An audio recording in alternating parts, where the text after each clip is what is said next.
right? But if you are starting to function in a stressful place or stressful episode and it's become normal to you, you are now in critical burnout stage and you may need to seek out some support to bring you back into a healthy space of just functionality.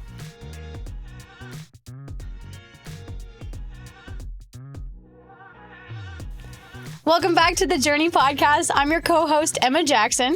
And I'm Jose. And today we are joined by the lovely Akeel Bernard. Woo, woo. Thank you for having me. Yeah, thank you for coming here. So Akeel is a certified professional coach and employee wellness consultant here in Houston. He specializes in guiding professionals of color through a transformative journey, helping them navigate complexities like uncovering their hidden strengths and establishing sustainable wellness routines that elevate their productivity and well-being. He even has courses specifically on burnout and stress coaching, which is what we're going to be talking about today. Yes. Heck yeah. I need you in my pocket for every room that I enter. That's a perfect intro. Thank you. She's very good at intros. She's very good at intros. But seriously, the topic of burnout is so important and we're discussing it more and more. But at the end of the day, it feels like being high achieving and being burned out or being consistently stressed, they go together all the time. And even though we are talking about burnout more, it doesn't feel like we're able to solve that problem, and it keeps happening. So I would love to know, just first off, a little bit about you and your background and how you got into doing professional coaching. Yeah. I love that question because it allows me to really share parts of me that I believe are such crucial parts of my story, right? So a little bit about me. I'm originally from Trinidad and Tobago, a beautiful country. We like to call it the twin island in the sun. Born and raised, and I moved to the U.S. Right when I turned about 21. And I came here and I told myself, I'm going to do something special. I don't know what it is just yet, but I'm going to do something special. And somewhere along the course of my journey, I started working at, I won't say the company, I started working for a huge bank. And I threw myself into my work. I felt like I had something to prove. I felt like, me being an immigrant and I'm here, I have to do all of the things. I got to come first, leave last. And I was able to work my way up into, a leadership position as a senior leader, managing teams before I turned 30, which was pretty cool. So I'm managing teams, hiring, doing all of the things. And I kind of lost track of work-life balance because I had so much to prove. So I'm going to work and I'm doing all of these things and moving things around. And before I knew it, I was just, all I did was work. All I did was work. And I loved the work that I was doing at that point in time. And then tragedy hit, which I lost my brother at a pretty young age. And when I lost him, I just spiraled in directions that I didn't think I was going to be. And then the only thing that I had that was consistent at that time was work. And it's so easy after tragedy to throw yourself into work. I took 2 weeks off. I went through my grieving process and then I launched myself back into work and lost myself in work as a distraction. And that is the worst thing that you could do. That is where burnout lives. Yeah. I feel like you're just kind of narrating my story right now. No, me too. I think both of us have had very, very similar experiences. Yeah. Yeah. So how did you find your way through that? I met an amazing woman in my wife now. Shout out. Hey, Tasha. And Tasha and I, when we first met, we had very honest conversations around mental health. And, she shared her struggles with mental health and just where she was in her life. I shared my struggles with mental health. I was not open to therapy at first. And, she talked me into it, just how powerful it could be.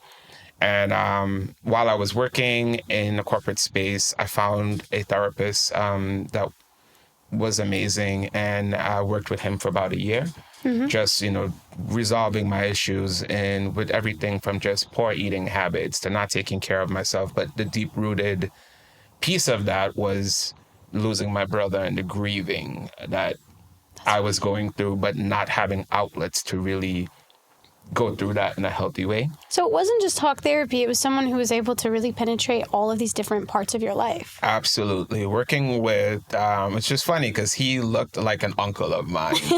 So it was very easy for us to sit and talk and for me to open up, which is very hard for a lot of people to do when you are looking for a therapist, because you have to have trust and you have to feel like they understand you. And I felt like that with him right away.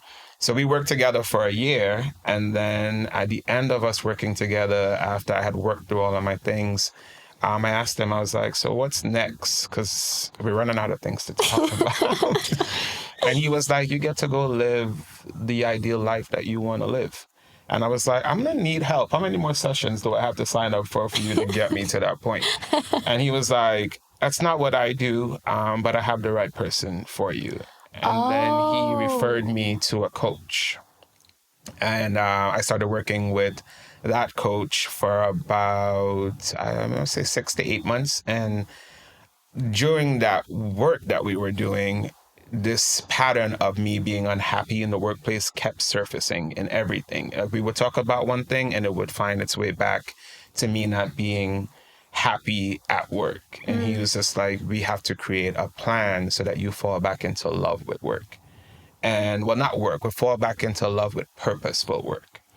And we worked together, and then he was able to help me to create a successful plan to exit that company and to go pursue my passion. And somewhere along the line, I was like, I want to do what you do. And he was like, I already knew that that was in your future, but as a coach, it's not on me to tell you what to do. I just lead you along the path, and then hopefully you find your way. And now I enrolled in coaching school, and I've been coaching for the past 3-4 years. Wow. 3 to 4 years. I want to backtrack a little bit because you said something in your first initial statement that I kind of want to gloss a little bit. Yeah. The work-life balance. You say you got to pretty much an unhealthy point. How did you determine that?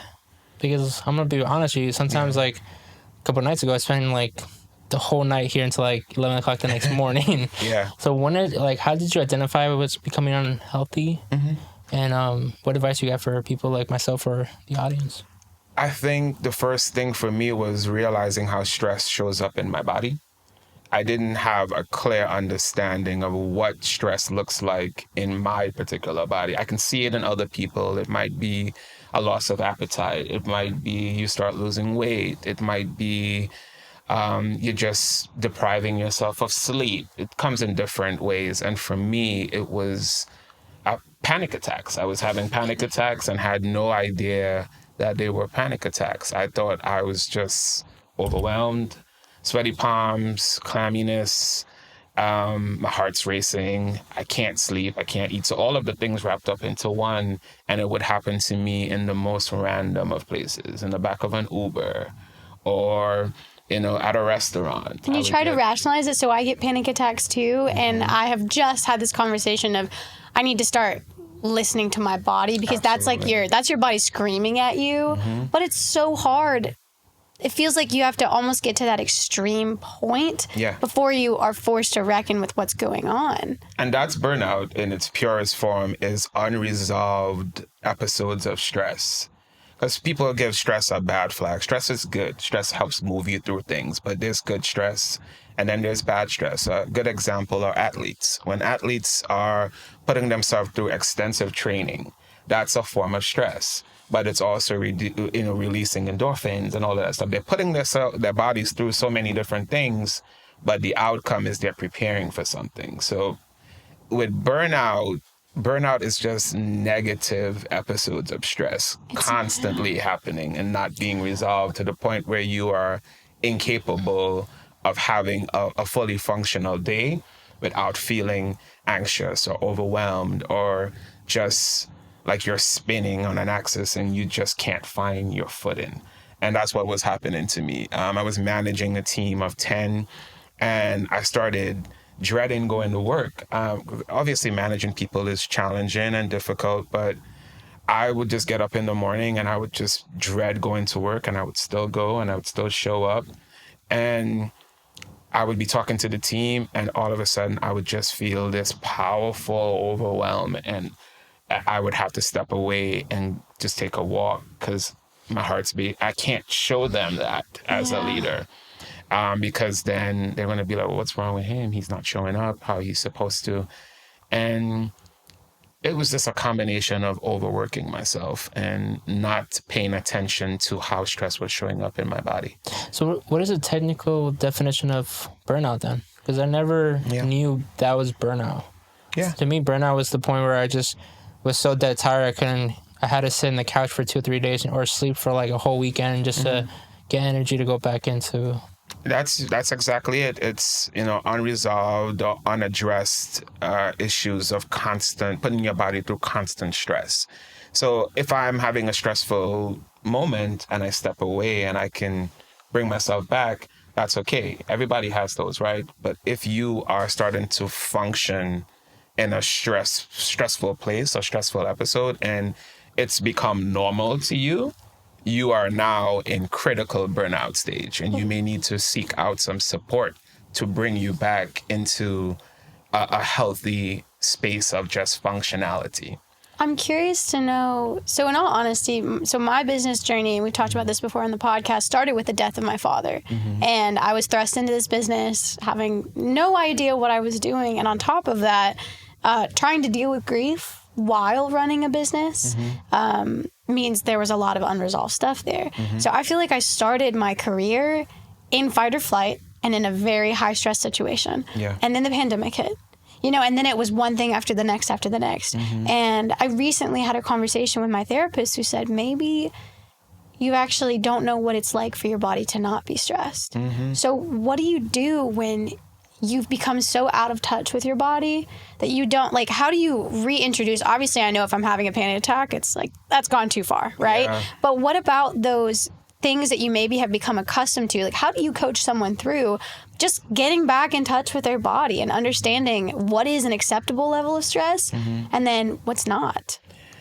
Such a loaded question, and it's so different for everyone. I think the most important thing is understanding your stressors in your life. Everything can be a stressor if you allow it to be, so it's the social things. It's, the people you're around that can help, boost your stress level or can help reduce it. The things you eat, the things you put in your body is critical. Like, it's crazy how well I feel when I eat better versus when I'm just eating on the go. Because when I'm in stress mode, I'm like, I'm trying to get this done, I'm trying to get that done. I just grab something to eat.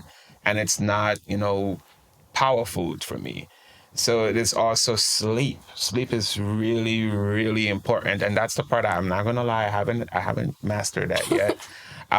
But sleep, being able to rest fully and not just close your eyes, but deep into REM sleep is so important. And that stems from having a better sleep hygiene process. Like, do you like where you go to sleep? Do you like where you lay your head at night? And what do you do to prepare yourself for a deep night's rest? So it's a combination of so many different things. But at the core, you really have to know what your stressors are so you can respond to them in real time. So for me, public speaking used to be a stressor. Really? And it still gives me some anxiety, but I always find one person in the room and I lock eyes with them. And if they're giving me one of these, I'm like, you're my person. Right here. It's a one-to-one conversation. It's a one-to-one. It's a room full of people, but you and I, we're here. Well, I feel like this is really good for anyone watching to know that you can be afraid of something or, have this anxiety and still perform at a very high level. Because Akeel, you are a phenomenal public speaker. Oh, thank you. And you're very articulate and thoughtful. And so I think it's just important for people to know that it's not just the people where it comes naturally and they have no fear, whatever. You can do things really well that still scare you. Yeah, and fear is another thing that gets a really bad rap. And fear and burnout are close siblings, right? They're very closely related because a lot of the burnout comes from wanting to prove yourself in a particular scenario. If you have something to prove or you just really want to be taken seriously in your professional space, if you're like myself, you're an overachiever, you're going to show up first, you're going to leave last, you're going to do all the things. It's kind of like somebody comes to your home, they ask you for a cookie. I'm not just going to give you a cookie. I'm going to give you a cookie. I'm going to give you a glass of warm milk and maybe some bag of chips on the side. I'm just, that's how I am. So I've always been that person that does just a little bit more. And that put me in a space of just always wanting to be perfect all of the time and to always show up.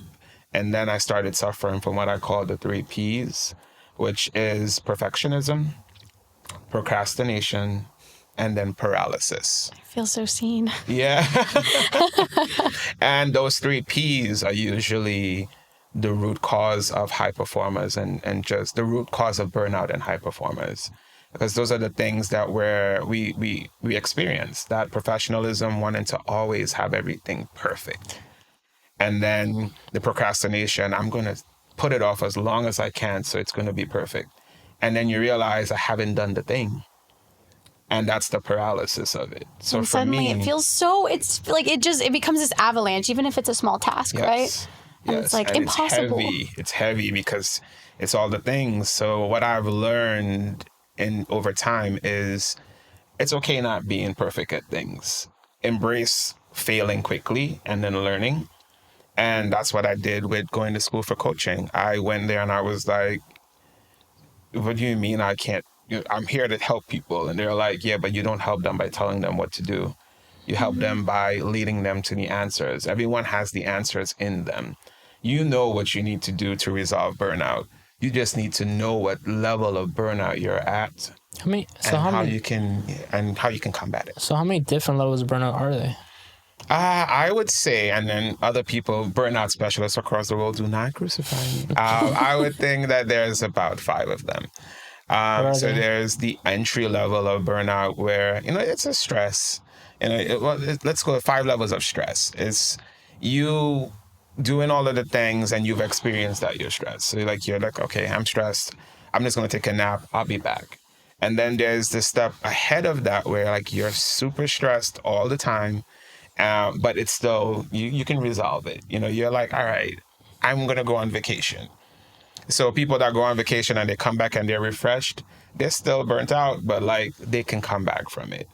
The third level, in my opinion, is more so now you're stressed by everything and everybody around you. So now you're a little bit more irritable. You're a little bit more annoyed. Things, trigger you a little bit easier. And vacations aren't working. So now you have to like really assess, like what spaces you're in, who's around you, what you're eating, those types of things, but it's still salvageable.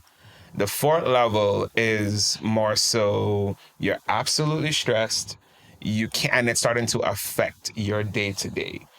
Things like you can't get your task at work done because you're just so overwhelmed and you're so stressed and you're running in circles and it's a lot of movement, but you're not solving anything. It's a lot of busy work, but the outcomes are still not there. So now it's starting to affect your relationships, not just your relationship with, your loved ones, but your relationship with food, your relationship with alcohol. So now you're latching on to other things to help reduce your stress levels. So you're getting at the critical stage of burnout. And that 5th stage is just, you've totally lost yourself in burnout. It's hard for you to get up in the morning. It's hard for you to keep food down. You're dropping weight drastically. You are suffering mentally, emotionally, and physically. And at that level, it's super critical and it's essential for you to get help. And it may be a therapist at first, and then a coach. It might be a combination of the two. It may be you checking into a rehab facility to get some structured support. That's how bad of an outcome unresolved stress can get you. You get checked into an establishment where they have to monitor you and get you that support that you need. So for me, maybe not the exact terms, but to me, those are the 5 levels. It's kind of crazy to me that nobody actually ever identified burnout like the way you just described it, right? I think the same thing. Because at the end of the day, it's like I was, when you were speaking, I was kind of like in my mind correlating things, right? You see a police officer and you always associate police officer, detective having to drink at the end of the night just to get through all the stuff that he's seen. Yeah. You have a person like me that at the end of the night, I like my nightcap too, because the day's just so hectic, and you know what I'm saying? And it's kind of crazy that in the spectrum of like those 5 stages, I can identify like a little bit of everybody, and it's not taught in a traditional school, or in an environment. Or just like the holistic responses, you know, it's so much like, okay, you just need to address this at work. Yeah. Or if this, you identify that one stressor in your life, and usually it's a compounding effect, or it's bled over and affected so many other things, like you said, but like the food you eat, and how you treat your body, and all of this goes into neglect when you're stressed. Absolutely. Jumping on what you're saying, Emma, I'm going more of like how we normalize it. How do we normalize? When you say normalize, for example, like me, right? So the hustle culture normalizes in the entrepreneurial sphere, and I hate it. By your definition, I'm extremely burnt out. Yeah. But my definition of burnout, I'm like, I'm cool, I'm culture. I'm like, It's not at a critical stage. It's not at yet. So like 2 weekends ago, I slept like 26 hours like in 2 days. Like I just slept a lot. Yeah. And then I came back to work. I'm like, I'm ready to grind again. I'm like, I'm hungry. Yeah, and I think you're at a stage where you're putting your body through things, right? You're building something amazing here with an amazing team, and you want it to be great. You want it to be well received, so you're going to put in extra work. You're going to do all of the things. Those are not necessarily bad things, right? You're building something amazing. But what we need to learn to do is to pay close attention to when the things that are around us are not in sync with what we're doing. You know what I mean? And when I say in sync, like, are you getting enough sleep? Because if you get enough sleep, you're going to show up differently on camera. You're going to be more perky. You're going to be more excited. Your energy is going to be different. But if you're exhausted, you still might show up, but it may feel on the receiving end of it. People might be like, if they watch you all the time, they might be like, he's not himself today. So it's like that little happened. things I'm gonna be honest, like that. That's definitely happened. Like we've actually had people. I'm just gonna put this out there because our whole thing is being very transparent with people about the podcast journey and everything that we're building. It's happened to both of us where there have been days we showed up because we're here, we're filming, and then a friend will DM us and we'll say, looked a little rough today. Like, are you taking care of yourself? She was like, mine was so my friend's a doctor, and she's like, are you taking care of yourself? Are you actually sleeping? Like, I was like, not really. She's like, please sleep tonight. And the people that observe you the most are usually the people that will spot burnout first. And that's the thing. They come to us and they may ask questions like that. Are you okay? My wife asks me that all the time, maybe 10 times a day. Are you good? Because she is around me the most. So when my energy switches or my energy shifts and I'm getting into a stressful place, she can tell and I can tell. So we bring each other back pretty quickly. And we're young millennials, and she's a nurse practitioner, so she's in a high-stress job. You use the example of police officers, which is a great example.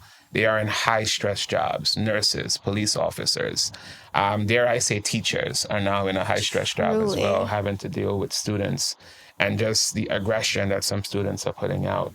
Folks that are in the military, these are all high-stress jobs where it's almost expected of you to be able to deal with high stress situations over and over and over again without taking the time to realize how that stress is affecting you on a personal level. That's why so many people in these spaces deal with PTSD and all of these things, and they have to go to therapists when things have exploded.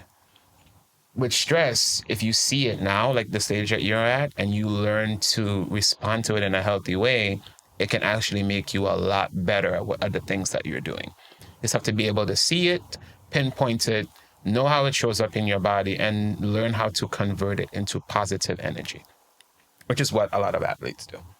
Yeah. And how do athletes do it? I mean, and how it's one thing to talk about it in this like nebulous sort of way, but it's like, wait, but actually though, like how do we make that happen aside from, I understand I need to get more sleep. I understand taking care of my body, like doing this. What are the beginning steps to that? It's so simple. Can I ask a question before you answer that question to add to your question? Because I would like to know, is it like, I had a training exercise one time where it's like you try to freeze the time and space, focus on your heartbeat, decelerate it, get a little bit more hypervigilant on what's around you, and then pick a course of action, just focus on that course of action? Is that kind of... You have just ventured into what I call having a wellness toolkit.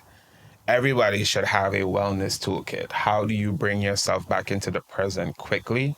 For some people, it's a weighted blanket in their desk at work. For some people, it's being able to control their breathing, slow their heart rate, and bring themselves back into focus. For others, like myself, it's a PQ rep.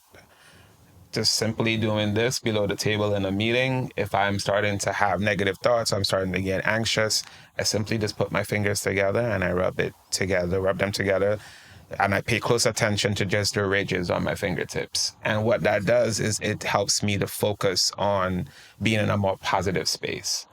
So there's little things that everybody can do, but what might work for me may not work for you. For some people, it's music. Music, I believe, saved my life with the right playlist.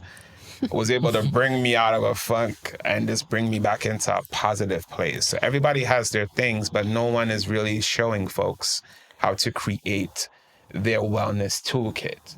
And people always think it's a physical thing. Sometimes it's just things that you do internally to de-escalate yourself when you're getting overwhelmed or you're getting to that point of being super stressed. It's kind of crazy. So I was serving in the military, the Army, and through our training... Thank you for your service.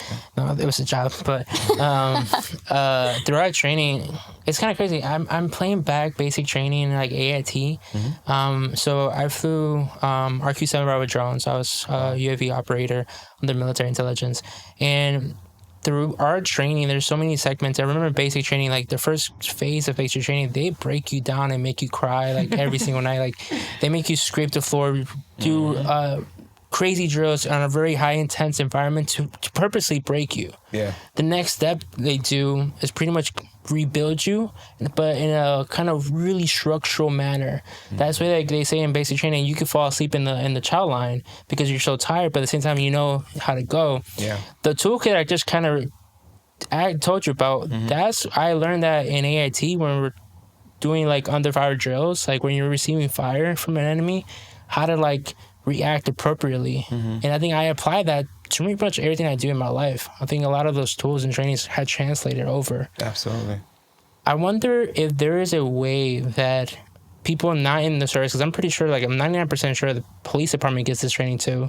I think armed forces gets this training, but like, is there a resource other than like rehab centers that can provide entrepreneurs a kind of this type of training? Yeah. To answer your question, and then to answer your question that you had asked originally, is like using athletes, for example. What's the one thing some of the most successful athletes in the world have? Personal trainer. Personal trainer or coaches. Yeah. Right? And it's my belief that coaches hold the key to helping people to shift their energy from lower levels of energy into higher levels of energy. Because when we hold space for a client, it's simply to hold space for them to find the answers themselves. We're not telling you what you need to do all of the time. Therapists are able to give you a diagnosis and they're making the assessment. Coaches, we don't give any diagnosis. What we do is we hold space and we ask really powerful questions to get you from where you are at to where you desire to be. So for like yourself and people that have served in the military, we need more coaches that have military background so that they can meet their clients where they're at and they're relatable. So they'll be able to understand some of the terms that you're talking about. They'll be able to understand some of the things that you've gone through. The reason that I believe you're able to handle higher levels of stress is because of that training that they gave you. They pushed you to the brink, and now you can withstand more. It's like a muscle. They trained you to withstand high levels of stress because if you're in the combat field or you're in the middle of a high stress zone where they're shooting at you, you have to be able to assess everything quickly, make decisions in the spur of the moment. They coached you in a very tough way, but they were getting you ready for those types of things. Coaches, we do the same thing. So for each industry, I believe there should be coaches from those industries to help hold space in a way that feels familiar to the people that are receiving the coaching. Does that make sense? That makes sense. I never. It's kind of crazy when you're going through the training. You never understand that they're actually preparing you for something, or they're teaching you something. I think the trouble that I suffer post that training is the correlation going back into the civilian world, or even my team members, like me and Emma communicating, me and Casey communicating. You know what I'm saying? It doesn't translate that well sometimes. Like my expectations or my level of like work abilities are not comparable sometimes to what other people could do, and it creates frustrations. Is there any resources out there that can help that communication breakdown because the expectations are different?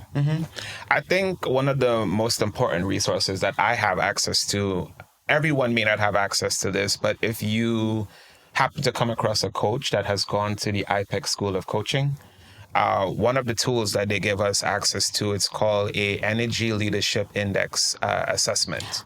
Oh my gosh, I think we might have done that. I know I've done that. The horse training, right? Yeah, we did. We worked with a coach for a bit and they took you through that? Yes. It's a very, very helpful tool. And it's not like a behavioral assessment. It's an attitudinal assessment. So it helps the coach to help a client to understand how they show up in the world when they are in lower levels of energy, like absolutely stressed, which would be level 1 energy is kind of a victim type of mindset. Why me? Why is this happening to me? Like, why? You ask yourself that all the time, and it's a big pity party for yourself, right? I've been there. Level 2 is you've now moved into anger. I'm upset. I'm really annoyed by this, and you're snappy all the time. Level 3, in its ways, it's literally, you can go through all of these levels at different times, right? Level 3, you're more in this space of, I want to be useful. I want to be helpful. I'm still there and I'm still figuring it out, but like, I'm still a little upset, but like, let's get through this together. Let's try and come up with a compromise. Level 4, it's you're now in the space where you're like, I only feel useful when I'm in service of others. I only feel useful right now because other people need me to help them fix the thing. They need me to help them resolve the thing. Level 5, I would say, is a good place to be, where you're like, I want to be useful. I'm still here, but I still need to figure out, how to be there for myself. Since you're now making a shift into a more of a reflective space. Level 6 is synergy. You're like, all right, well, we're all in alignment. I understand you, I see you, you see me, and we're going to do the things, and everything's positive, everything's flowing. And then level 7, which many people never get it to, is you will things into power. You literally are the most positive person that you have ever met or will ever meet. Everything makes sense. Everything is connected. Everybody is connected, and you are optimistic all the time. So a lot of people try to get there, but it seems unattainable for a lot of people. So that particular tool helps coaches to show people, well, this is how stress shows up in your life. This is how you show up in reaction to stress. And then we can help you to create a plan to resolve stress in your body and in your life using the information that you filled out. So it's not like we're telling you anything. These are all things that you filled out, and we're just making observation and assessment so that we can help you to create a healthy plan for yourself. So that's one of the tools. The other tools, I would say, is definitely a combination of 2 things. I think everybody would be a lot better off, and the world would be a better place if everyone has 2 things: a therapist to do with all of the work on the bottom, underneath the surface, and then a coach to serve as a lighthouse, almost like a end goal in the fogginess of the world, pointing you in this direction or beckoning you to come over here. Or if you're running a race, I like using athlete examples. When athletes are running a race, or a good example, if they're doing a relay and they're doing a handoff, there's a really nice video of some Jamaican athletes running, and they do the handoff of the baton, and you hear the other lady in the back of the girl that's about to take off saying, go, run, run. And she just takes off going. That's a perfect example of the handoff between a therapist and a coach if it's done the right way. For me, the combination of therapy and coaching hands down saved my life. It helped me to eat better. It helped me to sleep better. At my heaviest, I was 320 pounds. I'm now 240. Wow. I'm living That's a healthier life. incredible. All stemming from coaching. Left the space that I was in where I was making great money, but I wasn't happy at all. And no amount of money in the world will replace the type of feeling that I have now that I'm doing purposeful work and helping people. It's just coaching and therapy together helped me to accomplish that, for sure. I think that's the journey that me and Emma are on, if I might speak openly. It's like we've been through. She went through a loss when she came into the business world. I came into the business world more to prove people wrong. And like in the military, in my unit, I was the only Latino in my unit. When I opened the barbershop in Valpo, I was the first Latino to open a business in 97% white community in the historic part of downtown. I mean, even from my childhood, proving my dad wrong, and that's always been like my main motivator. I always see myself in a disadvantage. Like, for example, me and Emma. Emma's a freaking great public speaker. I'm a quiet bee, you know what I'm saying? Nah, you're doing a pretty good job. You're better than you think you are. But you all balance each other pretty well, energy-wise. Like, the energy in here is phenomenal. And even Casey. Hey, Casey. The energy in here, everyone plays their role energetically. And when you find your people and things work, and it works. Yeah. It's crazy. Like I was trying to say is like, me and Emma, we've been through business coaching. We've been through some therapy with the horses. We have definitely invested time and energy in repairing the lines of communications that sometimes we break as human beings because we're ignorant and we don't know the damage that the words that we say come out to the other person. It's really, to me, it's really impactful how you pretty much summarize it. It's like we need a therapist to fix and help repair the damage that sometimes we cause ourselves or the tragedies that life throw our ways, and then having a coach to bring us to the next level of our space. I was talking to Emma, I was like, I'm looking for a mentor to help me scale to the next level of our company. You know what I'm saying? And there's a really a fine line between mentoring, coaching, therapy. They all are somewhat connected, so people oftentimes miscategorize them. And sometimes people come to me and they're like, I want you to tell me what to do. Well, that's consulting. You know what I mean? Or they come to me and they're like, I want to talk to you and I know you're a good listener and I just want you to listen. Well, now I'm in the coach space, right? Because that's what coaches do. We listen intuitively and with intention. And then the questions that we ask allow you the opportunity to answer that question without the pressure of being judged, because everyone has the fear of being judged. No matter how confident of a person you are, I think a lot of people still struggle with that, right? Coaches hold non-biased space, even though it's hard for us at times because we're like, the judgment is coming in. We have to remind ourselves that we're there to help you work through the thing, whatever the thing might be. So we usually start by just asking you, what do you want to work on today? And then we pause. So a lot of times when I'm talking to clients and I pause for too long, you could tell they get anxious. They're like, why are you not saying anything? Because I'm giving you time to process. I'm giving you time to go through the thought and to think about what you're about to say, not because I'm going to judge you, but because I want you to believe in what you're saying. Yeah. And then I'll ask the why. I have this thing where I ask 7 whys.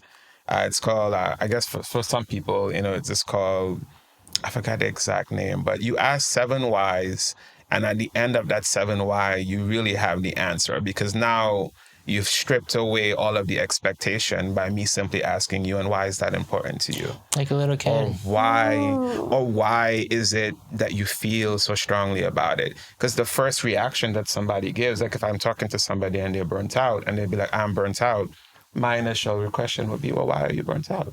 And they'll be like, well, my job, I've just been, trying to get that promotion at my job. Well, why is that promotion at that job? Why is it important to you? Well, it's important to me because, this is how I provide for my family. Well, okay, that makes sense and that's admirable. So why is it important for you to provide for your family? You know what I mean? You And then uncover the layers of an they onion. keep going, You but go I have to through. do it in a way that's very, not secretive, but it's intentional. You have a calming presence too, so I can see that how that plays. Thank you. I had to work at that. Would you believe that? No, it No, seems not like at it's all. natural. I've always been a good listener. I've always been somebody that feels most useful when I'm helpful to others. And coaching allows me to do that. And now my close friends and my wife and my family members, they can tell when I'm doing my coach thing because it's not something I do anymore. It's who I have to be in order for me to be really well at it. Let me ask you this question. I'm kind of curious. And I'm asking this question kind of selfishly for myself, but is it healthy when you start identifying yourself with your work? I know earlier in the statement you said your work became your life. Yeah. That's a statement I say constantly. Is that healthy technically? A therapist would have to give you their perspective. I think it's okay for you to be passionate about the things that you do. But for me, how I show up in the world is really important to me because that is what people are going to be attracted to as far as like if we work together or not. I have to live an authentic life. I have to show up how I want to be perceived in the world because that's the living example of what coaching can do for you if you apply it the right way and if you have the right coach. So for me, I think it's less of if it's healthy or not. It's more so, is it healthy for you and can you handle it? So is it sustainable? Is it sustainable? Is it important enough for you to really know that your work is important and it's going to change lives? And can you do both? Can you still help people and save lives in the process and also pay attention to you and give yourself all of the things that you need while also giving to other people? Because that's something that high achievers do all the time. They want to pour from their cup all the time into And then their other cup's cups. empty, and What then are they you can't giving? pour anything. Then there's nothing for you to pour. So my thing is overflow. I really want to live a life of overflow where I have so much to give that it doesn't hurt me if others, I'm able to pour into others because it's constantly flowing for me. But it took a while for me to get there. I still have moments where I lose myself in my work because I'm trying to build something. And I have to remind myself that I don't want to build the same prison that I was able to escape from. Because entrepreneurs do that, No, I feel that That's in my deep. soul. So deep. Because So deep. what I realize, and I've had a hard time with, is I feel guilty that so there are parts of my personality, parts of who I am that will never be related to making money. yeah. That would be so far from like traditional business things, and I need to hold space for playing music, for spending time with my loved ones, for going on adventures, things that have that total departure from reality, for reading an incredible book. That's not a business book. It could be fantasy, And I struggle with that sometimes because you're given this mindset of like, you need to be so wholly focused, and the people that really make it are the ones who are totally dedicated. don't sleep. And, and it's like, I need to do all of these things to show up my best when I'm there. And it's so hard to not compare myself to someone. In all honesty, Jose is a good example where so much of what he loves to do and is genuinely passionate about directly ties back to this business. But I'm over here like, well, I just wrote a song on my guitar. That's not going to help us get to, more viewers on the podcast. So that's not going to help us do this. And it's so hard to have the perfectionism, to have the high achieving goal, but to realize maybe I'm not built the same way. And it's really tough when you realize that the thing that you love the most in the world might not love you back the way you love it. And I had to learn that about my previous role. I loved being at that job. I loved doing the work that I was doing. I was in the community, doing all of the things. And somewhere along the way, I just realized that I'm giving so much of myself to this thing, but I'm not getting it. It's not being reciprocated. It's not giving back to me. I guess I have the things financially and I can go on the trips and I can help my mom buy a house and all of these things. But I wasn't happy as a person because I wasn't walking in my purpose. I may have started walking in that purpose because I help to give other people employment, and I have people live in places they may never have lived in their lives, and they have an opportunity to move with the company. And those are all things that I enjoyed. But somewhere along the lines, I had to step away from that and be brave enough to go pursue my passion and to go pursue my purpose, because that is why I'm here. But it was a journey getting to that. So it was a journey getting that to being it. stated, when you find your when you find your purpose, my brain is processing what you just said. Like, when you find your purpose, does the line between work-life balance kind of blur because you feel like you're in line? So by proxy, I'm in my purpose. You are in your purpose, and if you can't stop thinking about that thing you love doing for work, that's a beautiful place to be. I feel happy. Like, I am at home and I'm like, I can't stop thinking about ways to introduce people to coaching. I dream about it all the time. I'm like, this podcast came up, and when you send the questions over, here's some questions we guys. I was like, I feel seen, because that means the work that I'm doing, other people want to hear about it. And if you have a platform for me to share the importance of coaching and how coaching helped change my life, I want to be in that space. I'm always thinking about, all right, well, how do we create more coaches? How do I get more men of color to become coaches? Because men of color in particular, we don't show up to therapy like we should, or coaching like we should. And it's because we don't see ourselves reflected in the people that are providing that particular support. So one of my commitments I have, not commitments, one of the goals that I have for my practice is to launch a space where we can create opportunities for more young men of color to go into coaching and to come into the fold, because it's a non-traditional career path, but it's so rewarding if it's for you. I want to ask you a question. Let me give you a little backstory before I ask you, so we could be on the same page.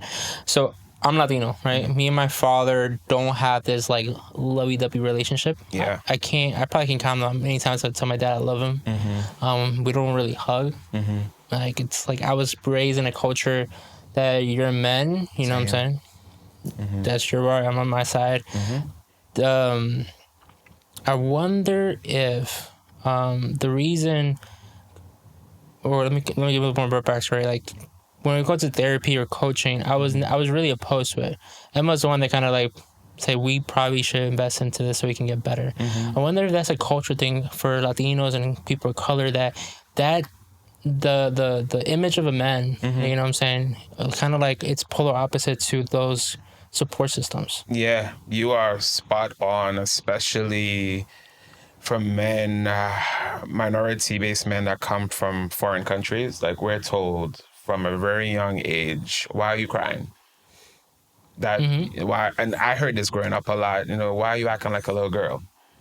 And those types of things are traumatic for grown men today, because we were not taught to lean into our feelings. To hold space for your emotions that are human by essence. What I mean? And everyone has them, but there's this expectation in these communities that for you to be soft and for you to be vulnerable, it's a weak thing. Being soft and living in your softness and being able to be vulnerable and to ask for help on those things, I believe, because I've acquired those things over time, it's going to help me become way better of a parent. And my dad was very much the same way growing up. We didn't exchange those I love yous as much and all of those things. Today we tell each other we love each other every time we're on the phone. Same thing with my brother, same thing with my mom. But what got us to that point was me losing my youngest brother and realizing that we only have so much time with each other. So I want you to know I love you every time I talk to you. Even though it might be hard for you to give it back, I'm going to say it because it's what I need. It might not be what you need, and you probably do need it as well, but it's something that I needed for me. So I started taking the initiative to do it, and that was part of my healing process. The people that I love, I want you to know I love you, because I may not see you tomorrow. I may leave here, and we may never get the opportunity to do that again. So I tell people, and I have a lot of men that I work with, men of color that experience that, I tell them, you have to take the initiative for those around you that you love, for them to know and understand what your love looks like. And then you allow them the opportunity to explore it and to deal with it how they see fit. But that's for you. It's more for you than it is for them, because then you're going to pass that down to your kids, you know. And if you decide to have kids, my kids are going to get tired of me loving on them. They're going to be like, get off of me. I'll be like, nah, you're mine. Well, not you're mine, but we're each other's, you know what I mean? And I'm glad that I found an amazing partner that we plan on doing that with our kids as well, because we've both had strained relationships in the past with our parents, and we're doing the time and doing the work in real time to make those improvements so that we could do better. It's breaking generational traditions and stuff. Breaking generational trauma. Yeah. And trauma is another thing that's another sibling of, you know, burnout. Is just, that's all unresolved issues that a lot of us have not taken the time to say out loud or to express. And they weigh on you every single day. And we get really good at pushing it away and hiding it and locking it away. Or normalizing it. Or normalizing it. And when you least expect it, it's like a pot that just bubbles over. And now you're a mess and you're a hazard to yourself and to others because you haven't addressed the things that hurt you. You haven't addressed, you know, that you want to be loved. You want people to express their love and their appreciation for you. One of the reasons I left the corporate space is I didn't have any more to give to that group of people. They took everything, as far as like energy wise, and I didn't have any more to give. And when I showed up and I told them, I don't have no more for you, I don't have any left for y'all, they were still wanting to take more. And I was like, I have to get out of this space like immediately and go take care of myself and take care of my happiness. And coaching helped me to do that. And you've done a lot. And in fact, you're wearing a shirt that, you know, I want to talk about for a moment. So tell us about Intentionally Black. I love that question. So Intentionally Black is a company that was founded from a passion project of mine. So I have a close friend and co-founder. Her name is Muriel Foster. We work in the same space. I work for Impact Hub. She works for an organization called G Beta. And we really wanted to create some Black History Month programming. With me being from the Caribbean, her being from the States, we were like, we gotta do some dope stuff and bring our community together so that we can show up and create spaces for entrepreneurs of color. So Intentionally Black is it's a consultancy, I would say, but with the angle of helping entrepreneurs of color to move the needle on their business by working with other entrepreneurs of color. So spaces and programming created for entrepreneurs of color by entrepreneurs of color. So important. And all month long for Black History Month, we're doing programming highlighting our creatives and their contributions to the arts.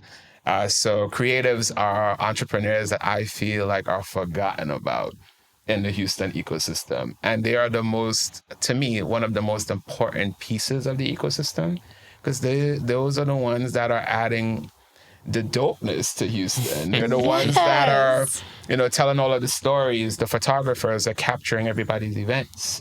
The videographers are capturing the moments. The artists are creating pieces that allow you the time to just step away from building the thing and to feel. This is such a culturally and like art-driven city. Yes. Hugely. It's like the veins that runs the undercurrent of the city. And so being able to elevate those voices, that's pretty sick. And it's a bold thing too, right? Because when you go into coaching, I never want to be that coach that is too selective. I believe my gift is for whom needs it. But there's also the opportunity of creating a sense of belonging so that people that want to work with a coach that looks like me, that has a similar background to them, they have that available to them. And we plan on just creating more spaces for Intentionally Black where entrepreneurs see themselves and they show up, and then we give them some dopeness too. So we have a month long full of programming tomorrow, actually, at the Downtown Launchpad. We're doing a creative takeover. So we have a panel with amazing panelists that are all creative entrepreneurs, and they're going to be talking about monetizing your creative genius. So that's going to be from 1 to 2. And we're just going to create space to talk about how you can take your business to the next level as a creative.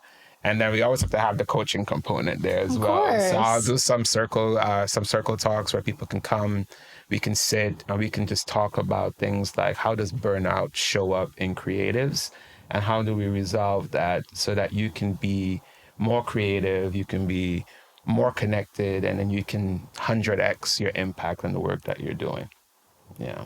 So we're going to be putting all of this great information in the bio below, because we can't just have an amazing guest who has a platform, who's doing all of this stuff. And we're creatives. We're in support of other creatives. Oh, nice. So we're going to be putting this stuff down there, because this episode, by the time it launches, we're still in Black History Month. There's still going to be a lot of great activities that you guys are going to be putting on. So for anyone that's in the Houston area, check it out. Support. This is part of what makes this community such a thriving, amazing place to be a part of. So it's a big lab. I tell people all the time, I work over at the Impact Hub too. Shout out to the Impact Hub. Because Impact Hub has truly been,